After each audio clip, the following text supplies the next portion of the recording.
निरहुआ जी, आपको भगवान सद्बुद्धि दे। फिल्मी दुनिया में रह के अपने परिवार के इतर, उसको उत्तर प्रदेश की भाषा में कहते हैं। भाजपा में जो यादव हैं उसको बीजेपी ये प्रचारित करती है कि ये असली यादव हैं। निरहुआ ने अभी हाल में एक इंटरव्यू में ये कहा कि जो राम का विरोध करते हैं वो यादव नहीं यदमुल्ला हैं। इस पर बात करने के लिए हमारे साथ हैं समाजवादी पार्टी के यूपी प्रवक्ता मनोज यादव। मनोज भाई, हमारे साथ इंटरव्यू में निरहुआ ने ये बात कही कि खेसारी को लेकर कि राम मंदिर का विरोध कर रहे हैं तो वो यादव नहीं है, यदमुल्ला है। कैसे देखते हैं? देखिए, इस देश में बहुत से भगवान हैं।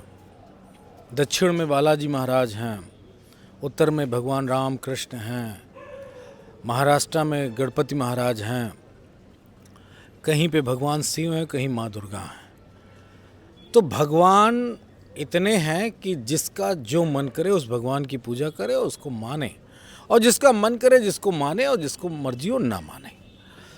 ये कोई कहने वाला नहीं होता है कि कौन भगवान को कौन मानेगा और कौन भगवान को कोई नहीं मानेगा। वैसे तो बीजेपी आरएसएस ने भगवान राम को अपना पेटेंट करवा लिया, और ये बड़ा दुर्भाग्यपूर्ण है।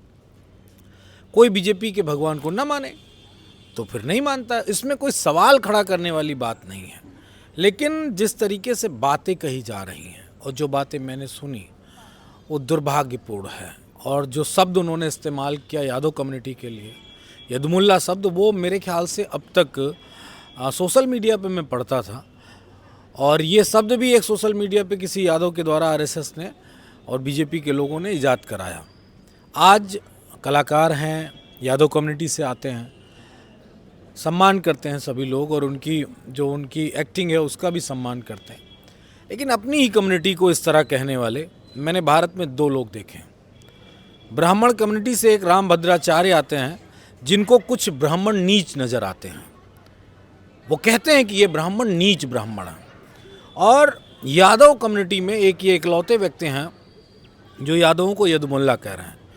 मैं इनको जवाब तो नहीं उस तरह देना चाहता, लेकिन चूंकि एक कम्युनिटी पे बात कही गई है तो इसका जवाब जरूर देना हो जाए। यादवों का इतिहास शानदार है। यादव कभी भी किसी भी दौर में किसी से झुका नहीं, किसी के सामने घुटने नहीं टेके, और सदैव ही यादवों ने इस देश की रक्षा के लिए, इस देश के मान सम्मान के लिए लड़ाई लड़ी। ये जो घटिया बात कही है वो यादवों के उस सम्मान को, आत्मसम्मान को झकझोर देने वाला है।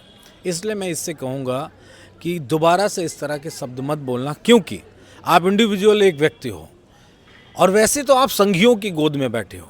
और एक बात बिल्कुल स्पष्ट मैं बता दूं आपको तेज जी, कि जो व्यक्ति संघियों की गोद में बैठेगा वो व्यक्ति इसी तरह का प्रलाप करेगा, कोई गलत बात बोल देगा, किसी की जाति को, किसी के धर्म को उल्टा सीधा बोलेगा, और संघियों की गोद में बैठने की वजह से ये इस तरह की बातें सुनने को मिले हैं। वैसे वो चरित्रहीन व्यक्ति हैं। अगर चरित्रवान यादव होते तो इस तरह की बातें न करते, क्योंकि वो फिल्मी कलाकार हैं। वो अपनी जगह बात हो सकती, बहुत सारे कलाकार हैं, सबकी अपनी अपनी चॉइस है, लेकिन खुलेआम जो वो कर रहे हैं फिल्मी दुनिया में रह के अपने परिवार के इतर, उसको उत्तर प्रदेश की भाषा में कहते हैं।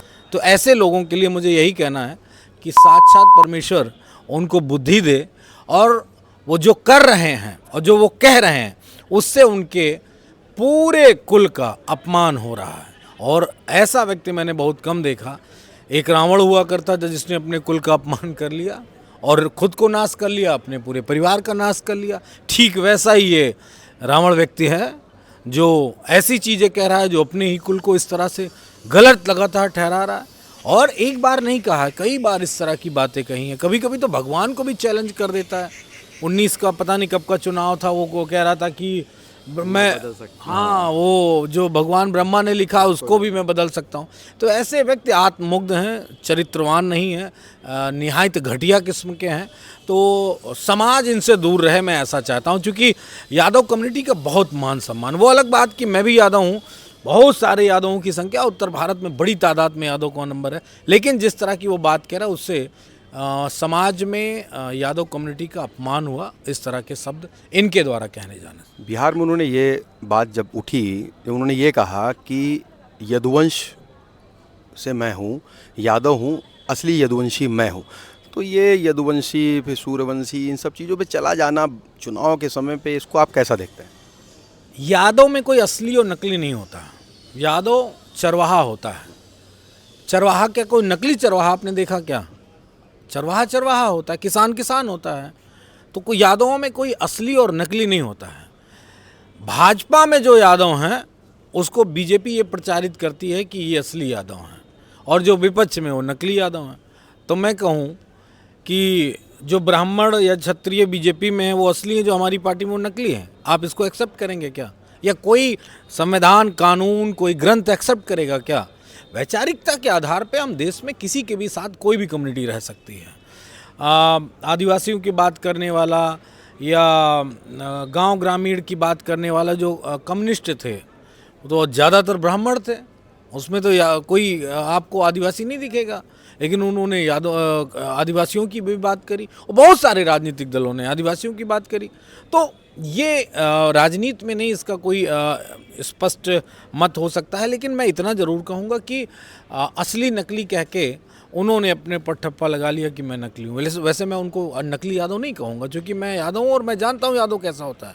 लेकिन यादव होने का सबसे बड़ा अगर कोई सर्टिफिकेट है तो वो चरित्रवान होगा, इंसाफ की लड़ाई लड़ेगा, झूठ ना के बराबर बोलेगा।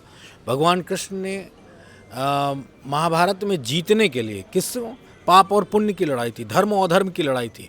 वहाँ धर्म की जीत के लिए उन्होंने क्या क्या कहा वो सबको मालूम है। तो बीजेपी मतलब धर्म होता नहीं है और विपक्ष मतलब अधर्म होता नहीं है, क्योंकि अगर ये होता तो कानून अब तक इसको बाइफरकेट करके बता देता दुनिया को। ऐसा कुछ हुआ नहीं है। तो मैं इतना कहूँगा कि निरहुआ जी आपको भगवान सद्बुद्धि दे, और जो कर रहे हैं वो ना करें, क्योंकि उससे समाज में नाम खराब हो रहा है। बहुत सारे चरित्रवान कलाकार हैं यादव कम्युनिटी के, एक से एक बिरहा गायक हैं, एक से एक कलाकार, एक से एक लोक गायक हैं, एक से एक बॉलीवुड में हैं। ऐसे ऐसे सबका अपना एक चरित्र रहा है। आप चरित्रहीन बन के दिन रात घूमते हैं और इस तरह से अपने समाज को भी चरित्रहीनता की तरफ और असली नकली की तरफ ले जा रहे हैं। मुझे लगता है कि शायद इनके दिन पूरे हो गए हैं। इससे हट के एक सवाल है, बिहार का चुनाव एकदम आखिरी चरण में है। क्या लगता है किस तरीके का माहौल, आप उत्तर प्रदेश में हैं, आपकी पार्टी वहाँ समर्थन में है महागठबंधन के, कैसा देख रहे हैं माहौल? नहीं, देखिए ये बात बिल्कुल स्पष्ट है कि बिहार में महागठबंधन इंडिया का ज़बरदस्त तरीके से बहुमत के साथ सरकार बनने जा रही है। मैं आपको नंबर्स बता सकता हूँ। बहुमत से 25 सीट ज़्यादा आएंगे बिहार में इंडिया गठबंधन के। ये बात मेरी नोट कर लीजिएगा, जब काउंटिंग होगी 14 नवंबर को तो आप देख लीजिएगा आंकड़े यही होंगे। कितनी भी बेईमानी कर लें, कितना भी उल्टा सीधा प्रयास कर लें, लेकिन पूरी तरीके से वहाँ पर इंडिया गठबंधन की सरकार बनेगी। और उत्तर प्रदेश में तो बहुमत से भी बहुत आगे तक उत्तर प्रदेश में इंडिया गठबंधन जाने वाला है। उसके लिए अभी मेरे ख्याल से जल्दबाजी होगी, लेकिन उत्तर प्रदेश की हवा जो 2024 में चली थी वो बिहार की तरफ मुड़ गई है, और वो बिहार वासियों को पता चल गया कि बीजेपी को हराया जा सकता है और बुरी तरीके से हराया जा सकता है। तो वो मेरे ख्याल से परिवर्तन का समय है, बदलाव का समय है। उत्तर भारत में नौजवान आबादी ज़्यादा है, और आबादी के लिहाज से देखा जाए तो बेरोजगारी की भी आबादी बहुत ज़्यादा हो गई। तो ये लोग निश्चय ही बदलाव करने जा रहे हैं और एक अपने सुनहरे भविष्य के लिए सुनहरी सरकार बनाने जा रहे हैं। अखिलेश यादव अभी बिहार गए थे। भाजपा के नेता deputy CM UP Keshav ji ने बोला कि वो बेगानी शादी में अब्दुल्ला दीवाना वाला हाल है, वो चुनाव लड़ नहीं रही पार्टी, उनका क्या काम? केशव प्रसाद मौर्य को क्या बताऊं, स्टूल वाले उप मुख्यमंत्री हैं, चुप रहते हैं, खामोश रहते हैं। जब से योगी जी ने उत्तर प्रदेश में अपने कंट्रोल में लिया है सरकार को, उनकी चलती भी नहीं है। पहले अमित शाह की कृपा से पीडब्ल्यूडी था तो कुछ चल जाती थी, माल पानी भी आ जाता था, ज़मीनें प्रॉपर्टीज़ भी बना ली। अब कुछ चल नहीं रहा है, बेचैन है। कुछ सुनने में भी आया था कि एक्सटेंशन होने वाला है, वो कुछ कैबिनेट बंटने वाले हैं, कुछ बदलाव होगा, वो भी बड़ा विलम्ब किए हैं योगी जी। तो बेचैन है। बेगानी शादी नहीं है और अब्दुल्ला दीवाना नहीं है। उनकी जानकारी के लिए बता दूं कि इंडिया गठबंधन चुनाव लड़ रहा है, we are part of India गठबंधन। हम बड़े दिल के लोग हैं, उनकी तरह स्टूल पे बैठ के सब्र करने वाले लोग नहीं हैं। बड़ा दिल से भले हम लोगों को सीटें नहीं लड़ी, और चूंकि ना लड़ने के पीछे भी हमारी अपनी स्ट्रेटजी, अपनी सोच है। हम समाजवाद विचारधारा को हम मजबूत करना चाहते हैं, इसलिए चुनाव नहीं लड़े। अगर वहाँ पर संघ और कांग्रेस के बीच चुनाव होता तो हम जरूर लड़ते हैं, क्योंकि वहाँ पे समाजवादी लोग बहुत तादाद में हैं, तो हम वहाँ नुकसान नहीं करना चाहते समाजवादियों का, इसलिए हम समर्थन दे रहे हैं। और हमारी पार्टी, हमारे नेता प्रचार करने जा रहे हैं कल से, और निश्चित तौर पर चुप मुख्यमंत्री, उप मुख्यमंत्री और स्टूल वाले उप मुख्यमंत्री जी अच्छा विभाग पा जाएं और एक आध कोठी और दिल्ली में बन जाए, ऐसी कामना मैं करता हूँ। शुक्रिया। तो आपने सुना मनोज यादव का, जिनका कहना है कि महागठबंधन की सरकार बिहार में इस बार बनने वाली है, और निरहुआ को लेकर उन्होंने कहा कि असली यादव कौन है ये सबको पता होना चाहिए। जितेश अवस्थी, संवाद लाइव के लिए।